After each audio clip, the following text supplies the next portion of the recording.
Hello, welcome to Quackalope. Thank you for being here. Today we're going to be giving you a preview of Uprising, Curse of the Last Emperor, a game that has officially arrived and is actually coming back to reprint over on Gamefound with brand new modules, brand new expansions, brand new ways to make this 4X cooperative game a bit more interesting and a bit more chaotic. Not that it needed it in the first place. We just got done doing a full gameplay here on the channel with Max from Tablenauts and Devin from Devin Talks Tabletop. Almost messed up your name there. I can be from Tablenauts too. Yeah, you can. Max can let me hang out with him. Max could let you hang out with him. We just got done doing a gameplay here on the channel, so make sure you swing over and check out that longer video. In this video, I want to do two things. First, I want to break down why you should be interested in this game, because there are some significant reasons why.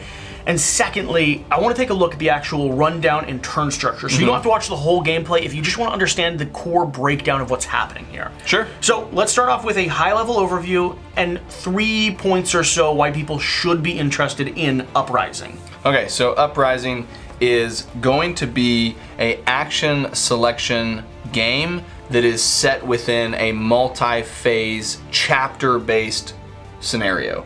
You have 2 to 4 chapters which repeat the same gameplay arc, but the last chapter, whether it's 2 or 3 or 4, is a more intense version of what you just experienced, because all of the baddies on the map, which are aggressive from the get-go, they go twice. Now, I said that this was a 4X cooperative game, and that is true. We'll dive into that in just a second, but the overview for what you should know is the object of the game is to have every single player's score piece, victory point track here, above your 2 other primary villains or rivals, which are going to be the...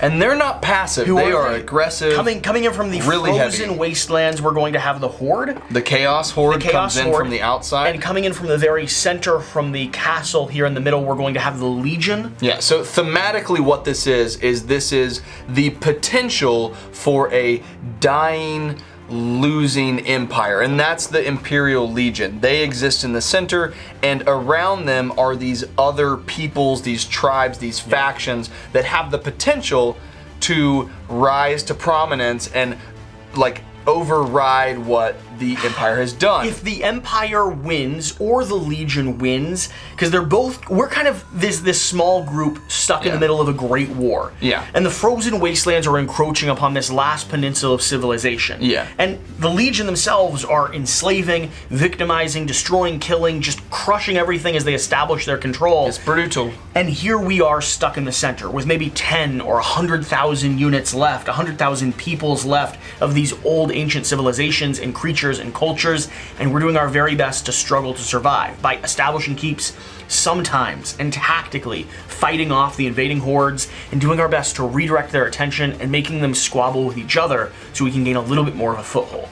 But it's unique because not only do you go through a really involved phase system, but you're juggling 2 different AIs. And I don't mean that in the sense that it's a lot of upkeep. I mean that in the sense that, as Jesse's already mentioned, you have to have every player past both of the victory markers of those 2 sides, but they are feisty. They push really heavily. They have each have their own scoring mechanics based off of the factions that they've killed that turn, the curses on there, or the legions on, or the garrisons on there. They all score in their own unique way. And it really is a cooperative push. Like, you can't just take all of the advantage yourself. You have to really strategize about what's going to be best for all of you, because at the end of that game, one of you might be ahead, but if you're not all there, you lose. Do you have the rule book real quick? Yeah, I got the rule book. I want to show off and talk about the concept of 4X, because some people may not know what that is. And at the very opening of the rule book, it breaks down the phrase 4X. Where is it here? Well, I thought it broke down the phrase 4X. 4X is going to be explore, expand, it's explore, expand, exploit, exterminate. Yep. Is that the 4Xs? Expand, exploit, exterminate. Is that the 4Xs? Yep. So you're going to be exploring the map here, uncovering new tiles. You're going to be expanding your own control by setting down havens and battling for little regional control. You're going to be exploiting resources from each of these tiles by gaining areas where you exist and you have your haven. You're going to gain extra resources from chapter to chapter, and then you're going to be exterminating because you are going to be wiped out. Oh wait, you're actually going to be wiping This to me, out like, the if enemies. we're going to talk about how you've described this as a 4X, just visually, spatially, this feels like a much more fantasy-driven Twilight Imperium if the map fought back. Yeah. Yeah. Because in Twilight Imperium, it's all about the competitive nature of the factions against each other, all of those different groups. And in Uprising, you can't just focus on that. Like yes, you want to expand, but you also want to expand along with the other people, and you have all of these forces pushing against you. So 3 reasons from each of us why you should be interested and excited about this game. One, for me, the production quality is absolutely Stole mine. insane. I mean, they didn't go with minis, and I love that they didn't, because they have amazing visceral artwork, identifiable pieces that you don't have to paint, and they have like these keeps that have spires and barricades and all these tactical things that go into just experiencing an amazing game is here. They really have not held anything back, and selfishly, because this was a first-time publisher when we first covered them, I want them to blow this next campaign out of the water. Yeah. Because I want to see first-time publishers succeed in our space and be rewarded for doing things right, and they did it right. And for me, I would to expand upon what you said and not this is to point just number 1. Yeah, for point number 1, to expand upon what you said and not just to reiterate the production value, which I think is impressive. To go on about how the publisher has done so much right. Like for me, I'm thinking about overall accessibility, and that includes the production value. Yeah. But that also includes small things like the rule book. It's well written. The rule book is well written, and you and I go through a lot of rule books. We do. And there's player aids all over the place. This rulebook friendly reminders this all over the may place. actually be included in a video I'm working on about the 10 best rulebooks in this space. It really is impressive. Once I'm through the rulebook, I can play the entire game by walking through my player aids, the turn structure, and or the references here. And there's a lot of little mitigation, and everything is super at hand. There are certain games of this size that you just accept the fact that when you play, until you've played 6 or 12 times, you're just going to be referencing the rulebook all the time. Yeah. And I feel like this is a game that you can comfortably digest and really table with a decent amount of confidence after even just the first full playthrough. This is a conversation about how to do this scale of game right. Yeah, and the fact that they're a first-time publisher is remarkable. The amount of stuff that they checked off the box for that you don't always expect the first go around. And it's really good. It doesn't clutter the board with iconography that makes it's still aesthetically pleasing while having everything available. Yeah. Which I love. Second reason they should be excited. Oh, you went to me? Ooh, let's see. I stole your last one, and you just agree with me again if I do the second one. I think one of the unique aspects of this is, I'll talk about chaos in a moment, but really variability in gameplay.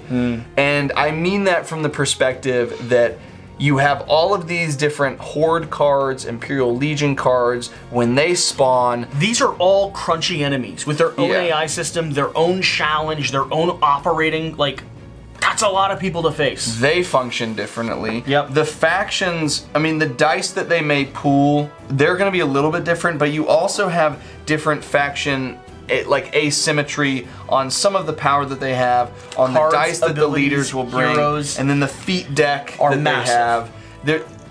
If you count all of that, each faction has a sizable amount of nuance that makes them more compelling to try out, other than, just using the same faction again and again. Then on top of that, you've got quests, chapters, and items, and all of those will be unique If you combine all of that together, it is really, I don't know how you'd have two gameplays that are similar. So, for me, second reason why you should be super excited about this is because it really is, for me, a true cooperative experience. Yeah. You have to work together. It has so much interplay and just trying to use 3 minds or 4 minds to balance the scale of the game. And I find that I really enjoy when I'm in the depths and throes of it. It's punishing, it's unforgiving, but I actually really like the puzzle that it presents, and I'm excited to see other people roll dice, and I'm excited to see wins and fails and crazy stories. Yeah. It tells a really visceral cooperative tale, and I think that's awesome. Yeah, and for me, I think that one of the aspects that could be a negative is... But it is a positive? Yes. Okay. Is that it has a lot of chaos. It has a lot of opportunity for luck or bad luck with the activations of the monsters, with the, you know, the particular like locations of these hexes and their impassable terrain and what happens when you spawn them. There is the potential for things to derail really quickly. But even, I mean, in the gameplay that we had that we filmed, at the end of the first chapter of 3, I was done. I was like, let's you reset. said we should reset the whole game. And yes, the ending that you hoped for or expected likely came about. Sure. But we lasted way longer than you thought. Super competitive. We really tried there. And it was, I think that they do enough stuff within the game, with quests and how those resolve and what they can do, with the items and how you can influence them, and with your feats and how you can incorporate There's a lot here. There's a lot that you're able to do to mitigate that luck or that bad, the misfortune, and to try to change the odds a little bit in your favor. And I think that doing that makes the misfortune feel more manageable. So, point number 3 for me, because that was your third point, right? Yeah. Point number 3 for me is going to have to be... it's similar to yours, I suppose. It's just how challenging the game is. The difficulty, and the fact that you can scale the difficulty. I'm excited to see what they release with this brand new expansion, the brand new kind of tales that they're telling. Show me the rulebook while you're doing that. Because I'm gonna help prove the point. I'm excited to see this because there's a lot of ways that you can actually modulate the difficulty of the game if you find that it's too hard or too easy. And for a cooperative game, I want it to be able to do that. So That's this is a good huge. example. That's huge. This difficulty setting here is not just a simple add 1 or 2 cards. It is a full system of you can scale difficulty on what, 10 different phrases? And you could do it all in one difficulty mode. You could. Or you could pick a little bit at a time. And then on want. top of that, the expansions we have are ending endgame bosses, changing up the values of things. And so if you master easy, which is going to be hard enough on its own, you have so much room to progress. And if you just want to play Nightmare Mode and get ripped to shreds and just laugh out loud at it, it does that. And I think people that are looking for a solo or multiplayer cooperative experience, I know myself personally, I never want to feel like I have a handle on the game. Yeah. If I have the solution to the game, the cooperative game has failed me. Yeah. Because I shouldn't have that. I shouldn't be able to play a Zombicide game and have to add in 13 abominations to feel like it's balanced for me. No matter how good I get, there should be some answer to that. This game never stops answering that question. I would be surprised if the maximum apocalypse version of this game is winnable.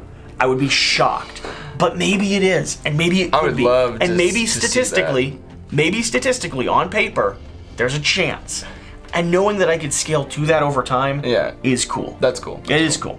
Okay, so what we're gonna do now is we're gonna break down exactly how the game plays. We're gonna do so streamlined and simple. It's not a teach, but just so you have an understanding of the functionality of the game. We're gonna do so using the thing that we use throughout every age of the game cycle, our little character arc over here, our chapter arc. Okay, so I'm gonna start right here on the refresh phase. This is where everything comes back full circle in between chapters.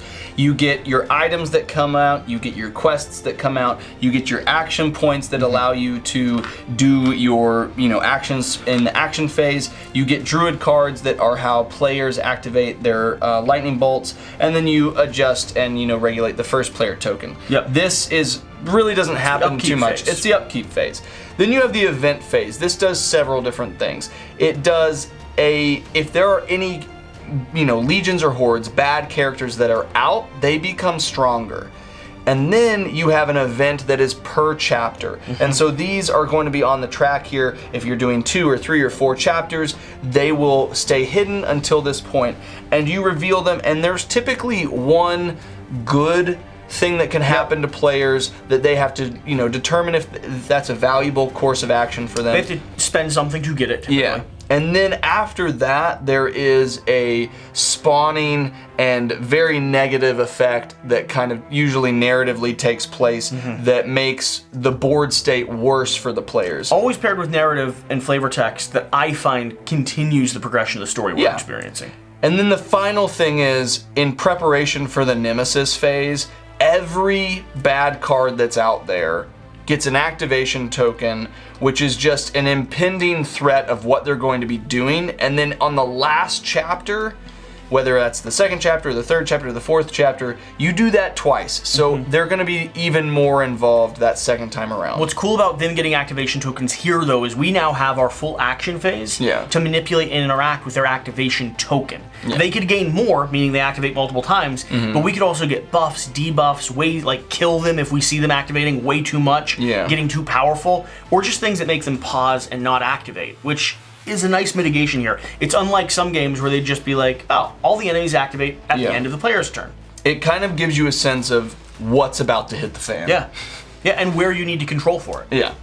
Then you shift to build phase, and this is kind of like the deployment phase of most games, where you get feats, and that will increase kind of the action capability or versatility of what you're able to do as a player, and you'll get some things that you can control within the action phase. And then the most important part of that is obviously building, and you get units and towers and walls. Towers and walls are the pieces here that upgrade your haven and make it a little bit more defensible, and then all of the units are the ones that spawn from your faction mat and go out into the area to fight. And every chapter you'll be really trying to establish areas with havens to score victory points, but also produce resources. Those resources trade for units. Those units act as fodder against the enemies that we have. Because we had a lot of fodder.